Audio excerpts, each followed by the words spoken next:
Hey there, friends. If you haven't watched Invincible yet, what are you doing? Go watch it. Like, right now. I'll wait. Go on. Go. Get out of here. Go. Just get out of here, you stupid, dumb animal! Okay. If you still haven't watched this series, you have been warned. Here is your official spoiler warning. I hate you, spoiler owl! I thought you were a regular information-giving owl, but in fact you're the famous spoiler owl! You've probably heard this before from your friend, your brother, or maybe another stranger on YouTube, but I will tell you again. Invincible is incredible. I'll be honest, when my husband first asked me to give this show a chance and watch the first episode with him, I wasn't very enthusiastic. I thought this was going to be like another streaming original animation series that I've seen before where they just reuse the same plot devices over and over again, kind of reminiscent of the old Power Rangers episodes that, if I'm being honest, I didn't even really like as a kid. But if you've seen this show, then you'll know why my expectations were totally subverted by the end of just the first episode. Here I was, thinking the creators were trying to spoon-feed us just another introduction to a team of superheroes using old tropes like the independent woman, the funny guy, the leader, and then, oh my god, what the f- お前はもう死んでいる。何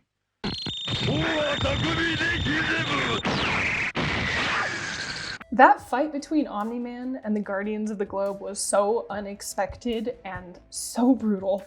That fight immediately told me, yep, that's right, this is actually the kind of show you're watching. And I mean that in the best way. I'm so sorry, sir. I respect your content, but I'm going to refer to you as Tomatoa. Tomatoa Productions made a really great video on how Omni-Man was the perfect twist villain because we, the audience, know he's a terrifying murderer, and yet no one else knows, including his son Mark or his wife Debbie. At least, not at first. And we get to follow along as they come to discover who he truly is, and it's a devastating journey to watch. But one thing that Tomatoa mentions briefly is how Invincible is able to raise the stakes for Omni-Man throughout the first season. And I think that is the key to why this plot and this villain work so well. Raising the stakes in storytelling is the concept of continuing to build the tension by showing us the main character has more and more to lose. Essentially, it's about making obstacles or villains more challenging and introducing elements that elevate the risks or consequences of failure. Mark is our main character in Invincible, and at the end of episode 1, we know that Mark is a good kid who just received his powers from his dad, but that he has no idea the father he wants to impress so badly is also a murderer, and a very strong one at that. As the season progresses, we come to find out that Omni-Man's powers are maybe more impressive than we had thought, as he overcomes monsters, zombie soldiers, and a giant freaking missile. The only thing left to stop him is Mark. And at first we have hope that Mark can maybe convince his dad to be good, because we've seen how close they are and how good Mark is, and then oh my god! And then Omni-Man literally holds Mark up as a human sword to just hang there as he watches hundreds of innocent people be shredded by his own body against the momentum of the train. Whoa. And all of this was just Omni-Man's way of proving how pointless human life is? This scene casts aside any hopes that the audience had of Omni-Man just misunderstanding his mission on Earth. And this is a beautiful case of show, don't tell.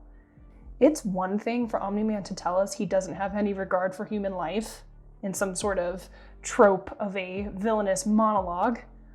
It is another for him to destroy half a city of innocent women, men, and children just to prove a point.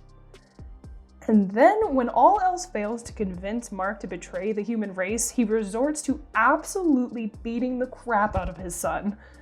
This is heartbreaking to watch, and because of how progressively awful Omni-Man has been portrayed, because the stakes have consistently been raised, because Omni-Man has killed so many seemingly important characters already, we truly don't know if he's going to kill Mark.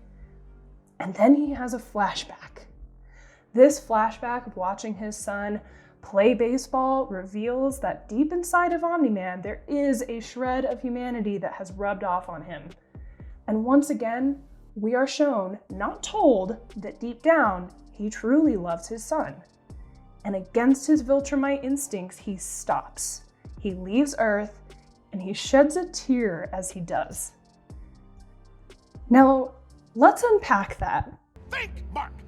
They've just raised the stakes from, oh, he murdered the world's top superheroes, which, don't get me wrong, is a very high bar to set for episode 1, to, my God, no one can stop him, and he is about to kill the only person who may have had any chance.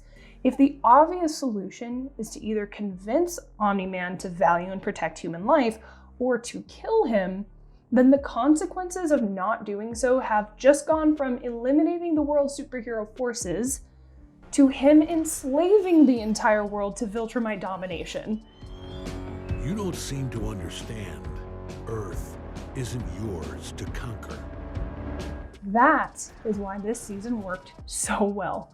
The stakes were constantly being raised. Anytime Mark trains and overcomes some small feat, his dad literally beats anything that is thrown at him.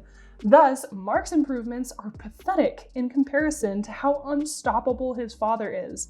And this continues to build the tension we feel as an audience, knowing how high the odds are being stacked against Mark and the world as a whole.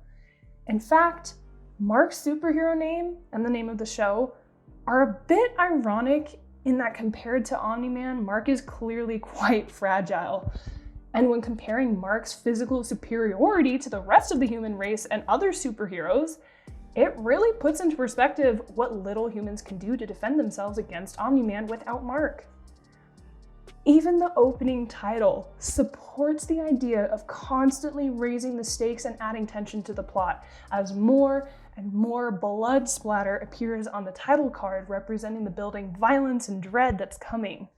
I don't know why I'm feeling this deep, aching sense of dread. I think a good way to show just how well this was done in Invincible is by looking at the Avatar series. My cabbages! I loved Avatar: The Last Airbender. While this was aimed at children and definitely did not feature the gore or brutality that we see in Invincible, the show had incredibly strong character growth and stake raising throughout its entire runtime. Aang began as a timid child who was still developing his unique abilities. I see a lot of similarities between young Aang and Mark in this sense. They're both afraid of failure, they're both informed that because of their unique abilities, it will be their sole responsibility to defeat the story's villain, a man with unmatched power and ability. But it isn't something that they can achieve right away. In order for us to believe that this man, this villain, is truly that powerful, the stakes need to be raised over and over again, and the hero needs to be trained and become a worthy opponent. If Aang had just defeated the Fire Lord in the first season, well, A, the story would have resolved and there would be no reason for another season, and B, it would have felt super unearned. It would have made it hard to believe that the Fire Lord was truly such a big, bad, unbeatable threat if a boy new to his powers was able to defeat him so quickly. And while I have not read the comics based on season 1, I have a feeling we're going to see a very similar plot arc in Invincible for Mark. And here is where the sequel to The Last Airbender, The Legend of Korra, fell so short for me. I'm the Avatar! You gotta deal with it! Okay.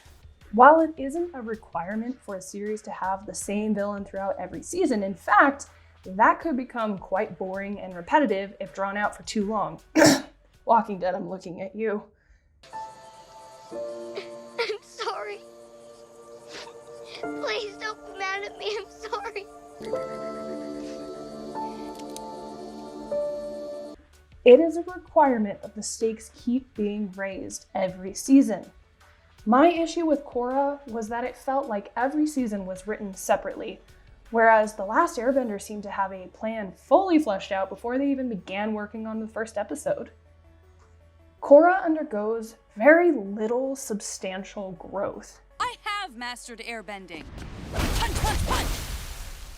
It's more like we're watching a girl just battling one foe after another without the consequences being increased with each new conflict. And overcoming one didn't seem to help build her character in any way that would help her prepare to face the next. If Mark simply fought Omni-Man and killed him at the end of season 1, it would make it far less interesting, and it would make it very difficult for the writers to raise the stakes for the coming seasons. Like, Omni-Man was shown as an indestructible force unmatched by even the world's most elite team of superheroes combined. How would they provide an even more challenging opponent for Mark to face after that if all they did was end Omni-Man's story there? It would have had far less impact than what they actually did with this plot so far. But that is essentially the approach that Legend of Korra took with its villains. And that is a major reason why I didn't feel nearly as much of an emotional investment in that show as I do with Invincible. It was refreshing to watch a story unfold where the villain is not just a bad guy, but somehow keeps getting worse and worse. And yet, we know there's more. That baseball flashback was just a taste of the kind of character development to come. Mark is going to become stronger, Omni-Man will return, although we don't know when or why.